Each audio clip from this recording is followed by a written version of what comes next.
হাসিনার পদত্যাগের আগের ৪৮ ঘন্টা ছিল চরম সংবেদনশীল। ৫ই আগস্ট গণ আন্দোলনের মুখে পদত্যাগ করে বাংলাদেশ ছাড়েন সাবেক প্রধানমন্ত্রী শেখ হাসিনা। কেন তাকে ক্ষমতা ছাড়তে হলো, তার আগে সেনাবাহিনী শেখ হাসিনাকে কি ইঙ্গিত দিয়েছে, এসব নিয়ে প্রতিবেদন প্রকাশ করেছে বার্তা সংস্থা রয়টার্স।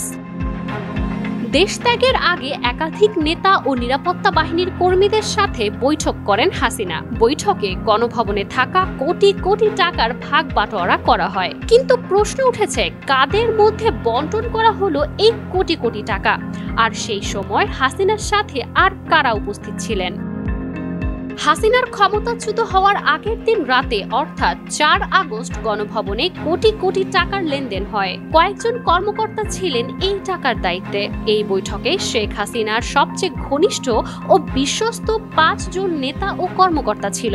এর মধ্যে ছিলেন সাবেক আইনমন্ত্রী আনিসুল হক, তথ্য প্রযুক্তি ও প্রতিমন্ত্রী জুনায়েদ আহমেদ পলক ও সাবেক তথ্যমন্ত্রী মোহাম্মদ আলী আরাফাত। এছাড়া উপস্থিত ছিলেন আলোচিত ও সমালোচিত সেই সাবেক মেজর জেনারেল জিয়াউল আহসান ও একজন লেফটেন্যান্ট জেনারেল। শেখ হাসিনা তাদের সাথে কথোপকথনে বলেন, আর আপস নয়, এবার নির্বিচারে গুলি চালিয়ে দমাতে হবে ছাত্র জনতাকে এবং পরিস্থিতিকে করতে হবে শান্ত।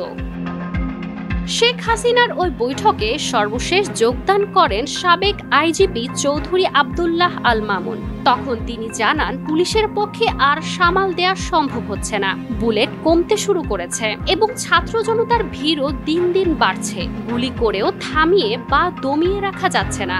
শুনে ক্ষিপ্ত হয়ে শেখ হাসিনা বলেন, তোমাদের দ্বারা আর কিচ্ছু হবে না।